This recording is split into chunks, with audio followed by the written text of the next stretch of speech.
반갑습니다. 지리 민정팀입니다. 자, 2학년 학생들 그리고 수능을 지금 봤는데 나 좀 아쉬워라고 하는 친구들이 과연 사탐 어떤 과목을 선택해야 되는지 지금 많은 고민 중일 텐데, 선생님이 뭐 다른 과목은 모르지만은 그래도 지리에 있어서는 여러분들보다 훨씬 더 많이 알고 있죠. 그렇기 때문에 제가 지리를 선택했을 때 뭐 좋은 점과, 그리고 제가 지리를 하고 있지만 무조건 지리를 해라는 아니에요. 그렇기 때문에 이 사탐 선택 가이드, 신중하게 여러분들이 나한테 어떤 과목이 맞는지 한번 잘 생각해 보시고 잘 판단하라는 명목하에 이 캐스트를 찍습니다. 자, 제가 지리 선택은 성공의 시작이라고 제목을 지었는데, 네, 성공의 시작이 맞습니다, 여러분. 지리 요즘에 학생들 많이 하고 있는데, 사실 올해 수능이 전체적으로 다 어려웠고, 지리가 표점이 모든 사탐 과목 중에 세계지리가 가장 높습니다. 자, 그렇다면은 우리 어떤 과목을 선택하면 좋을지 한번 저랑 보면서 확인해 보도록 하겠습니다. 자, 우리 9개의 과목이 있습니다. 자, 많은 과목들 중에 저는 지금 현재 세계지리와 한국지리를 강의를 하고 있고, 자, 한국지리와 세계지리 과연 어떤 과목을 해야 되냐, 그리고 이 많은 과목들 중에 어떤 과목을 선택해야 되냐. 자, 제가 항상 이 얘기는 저는 뭐 설명회를 가선 그리고 상담을 하건 똑같이 얘기를 합니다. 우선 첫 번째는요, 고3 내신에서 학습하는 과목을 선택하는 게 맞습니다. 여러분들 이런 친구들 있죠? 나 어차피 나는 정시로 갈 거야. 나 수시 포기할 거야. 절대 그러지 마세요. 수시도 같이 하셔야 됩니다. 그렇기 때문에 내신에서 내신에서 공부했던 것을 당연히 시간적으로 여러분들이 잘 배분을 해야 되잖아요. 우리 국영수 공부할 시간 너무 부족하잖아. 그런데 사탐까지 해야 되기 때문에 여러분들이 고3 때 그래도 했던 과목을 하는 게 가장 맞습니다. 그래야지 시간 절약을 할 수 있고, 나 만약에 고3 때 세계지를 했는데 나랑 안 맞아. 그럼 여러분들 고등학교 2학년 때 배웠던 과목을 가져가세요. 아마 각 학교별로 선택 과목이 몇 개가 있었을 거예요. 그중에 고2 내신에서 학습한 과목, 그리고 3학년 때 학습한 과목 하나씩을 가져가는 게 좋은 방법이 되겠죠. 그래도 한 바퀴를 돌렸던 부분은 다시 학습을 하다 보면 그래도 내 머릿속에 기억에 남는 것들이 있기 때문에 훨씬 유리할 거고요. 나 근데 다 안 맞는 것 같아. 그러면 저는 그래요. 이게 이거 같아요.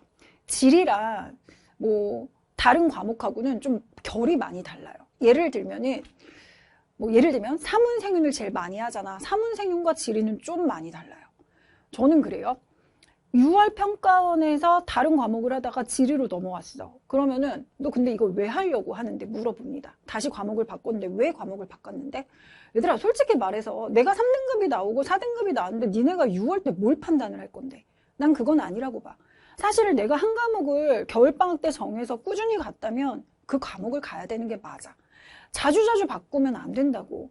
올해가 역대급으로 사탐을 선택한 학생들이 가장 많았죠. 왜냐면 사탐런 학생들이 많아졌기 때문이야. 사실 이과 애들이 그 과학하는 애들이 그동안에 사탐 과목을 되게 막 무시하고 이런 경우가 되게 많았었어. 니네 뭐 배우는 거 별로 없잖아? 평가원도 그걸 알고 있거든. 그렇기 때문에 올해 수능 저도 얘기를 했어요. 많이 어려울 거다라고. 근데 역시나 많이 어려웠습니다. 워낙 이과 애들이 사탐을 되게 콧방귀를 끼면서 무시했거든. 뭐 별거 아니잖아. 공부량이 훨씬 더 적은데. 그러니까는 별거 아닐 거야. 그렇기 때문에 올해 사탐, 그리고 내년 사탐도 당연히 저는 어려울 거라고 봅니다. 그렇기 때문에 여러분들이 잘 판단을 해야 돼. 아마 과탐하는 학생들이 당연히 사탐으로 많이 넘어오는 건 맞지만 신중하게 생각을 하라는 거지. 예전처럼 문제를 무조건 쉽게 출제하지 않습니다. 그렇기 때문에 공부할 양도 상당히 많고 되게 지엽적인 문제들이 많이 출제가 되고 있습니다. 그래서 저는 쌍지, 한국지리와 만약에 세계지리를 할 경우에 좋은 장점이 무엇이냐. 자, 우선 사탐 선택자 비율 중에 세계지리가 좀 올라왔어요. 왜냐하면 세계지리를 이과 친구들 중에 저도 현장에서 수업을 하다 보면은 예를 들면은 지구과학을 한다거나 지구과학 하는 애들이 세계지리 선택을 한다거나, 오히려 한국지리보다 세계지리를 이과 애들이 좀 더 많이 선택을 하고 있는 것 같더라고. 그럼 과연 왜 지리를 해야 되냐? 자, 지리는 제가 항상 제 강의 듣는 친구들 할 거예요. 지리는 배신하지 않나라고 얘기를 합니다. 맞아요. 검증된 자료와 통계치가 있기 때문에 얘는 그 자료들과 통계치들을 잘 알면은 너희가 스스로 공부한 만큼 나오는 과목이 전 지리 과목이라고 확신합니다. 그래서 지리가 배신하지 않는 과목이라는 거. 그리고 지리는요, 연계가 돼 있어. 물론 다른 과목도 마찬가지일 거예요. 한 개를 배우면 10개를 알 수 있어요. 그래서 제가 제일 요즘에 강조하는 게 지역지리인데, 우리가 지역지리, 뭐 개통지리, 인문지리, 자연지리가 있다면 다 연결이 돼 있거든요. 그래서 가장 밑바탕은 지도고, 나는 지도가 너무 싫어하는 친구들은 지리를 하시면 안 돼요.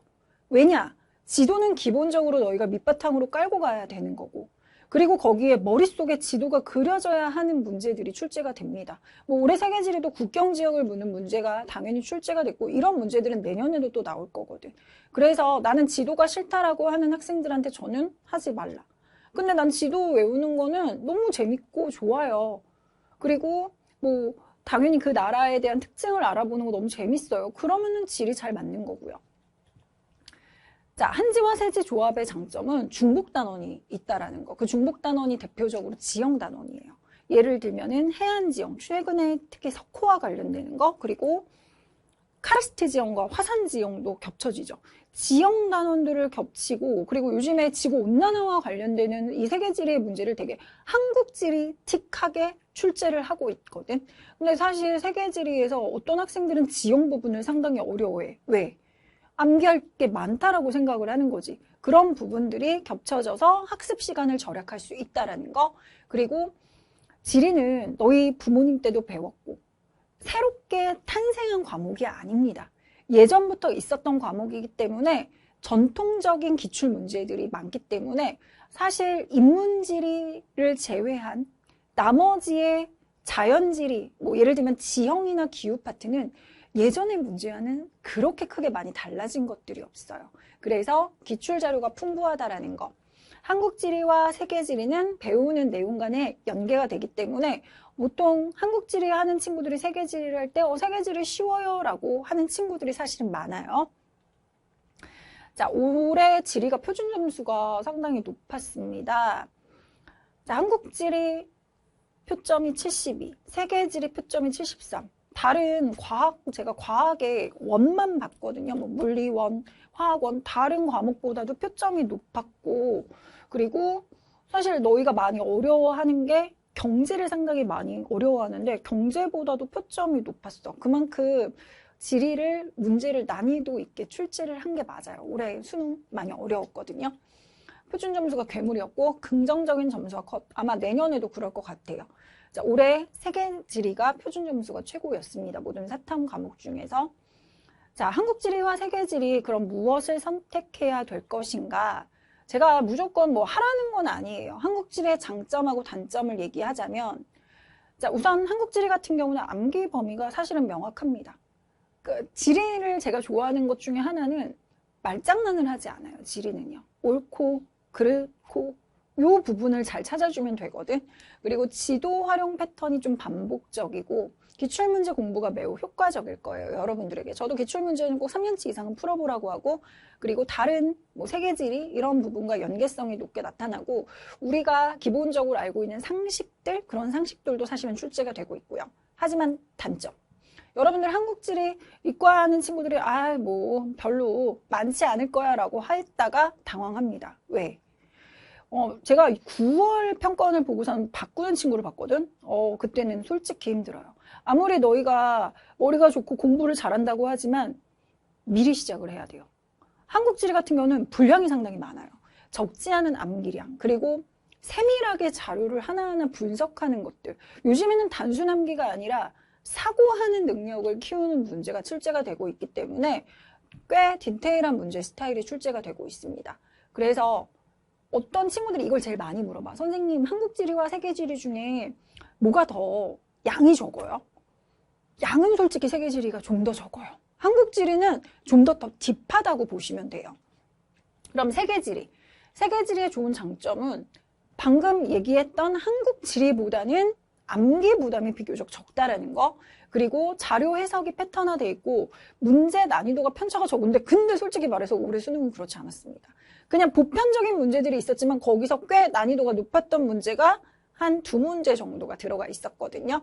그리고 단점, 범위가 넓죠. 그래서 어떤 친구들은 이거를 되게 어려워하는 거야.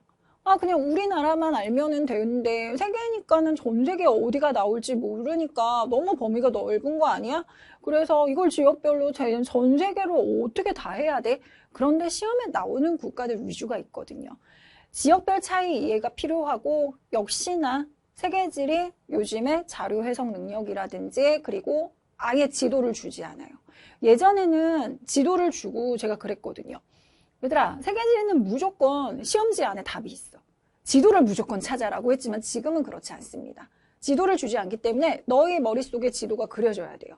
올해 수능에서 출제됐던 문제 중에 지역지리 문제 중에 동남아시아의 국경 지역 물어보는 문제가 있었죠. 뭐 예를 들면 그 문제가 베트남, 라오스 그리고 캄보디아였나요? 여기에 국경 지역이 어디 미얀마가 이 나라들과 국경을 접하고 있다. 생각보다 꽤 까다로워요. 그렇기 때문에 이 나라들을 머릿속에 백지도 연습을 진짜 많이 해야 돼요. 저는 그래서 백지도 연습을 많이 시켜요. 근데 지도를 알면 사실은 쉬워. 근데 지도를 모르면은 이거는 정말 어려운 거지. 그러니까는 지도를 좀 더 나는 좀 자신 있고 꾸준히 할 수 있어 하는 친구들, 답이 명확하게 떨어지는 걸 좋아하는 친구들은 저는 지리 진짜 추천합니다. 자, 세계지리는 그래서 요즘 최근에 좀 난이도가 많이 높아졌습니다. 자, 내가 노력한 만큼 점수를 얻을 수 있는 과목이 지리 과목입니다. 그러니까 여러분들 분명히 지리를 선택했을 때 니네가 한 만큼 나오는 과목이기 때문에 지리 가지고 내가 뒤통수를 맞았다? 이런 생각은 안 하셔도 될 것 같아요. 자, 민정티와 꾸준한 학습으로 만점의 길을 걷자고요. 자, 지리는 절대 배신하지 않으니까 저 믿고 따라와 보세요. 자, 우리는 지리 선택 많이 하시고요. 자, 여러분들 과목 선택할 때 정말 신중하게 선택하셔야 됩니다. 자주 바꾸시면 안 돼요. 정말 시간 낭비니까는 올해 저뿐만 아니라 많은 선생님들이 사탐 선택 가이드 찍을 텐데 그 영상 보면서 여러분들 신중한 판단 하시기 바랍니다. 감사합니다.